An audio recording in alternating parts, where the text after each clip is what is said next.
A day in my life as a white kwarta. So for today's video guys, kay banik lang yung magluto ko og itlog. So nagluto po ko nagpansit canton guys, pero naman na itlog na po akong luto. So nadala na ako ka-video kanina.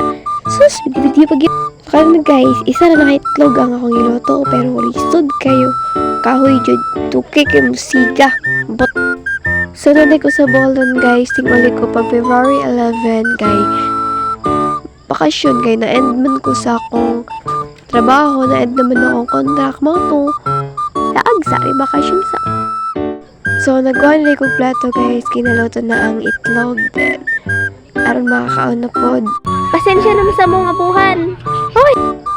So ako nga na si itlog guys, kay nang napit na yellow siya sa tunga, kanang dili bito siya kanang siya tawag. Basta kay kanang nas yellow sa tunga nang sa dika. Tarawan yun ay kanton ng itlog, diba? Nice kayo, partner kayo ba? So alam dalhon sa salad ang kanton, kaya aron makakaon na may sa ginawat ni ante sa nanak pang itlog. Ako rin mo ko ng itlog, siyempre isa rag nakabuk ako rin mo. Anya guys, ako ka na lang sad ko kanon kay gutom na yun kayo ng tingog lang yun ang bitok. So tungod sa akong kadapag guys, tapasok pa jud ko kay di man gumagin dapag mga babae. So kana guys, naghukad na ko guys. O tara, charan!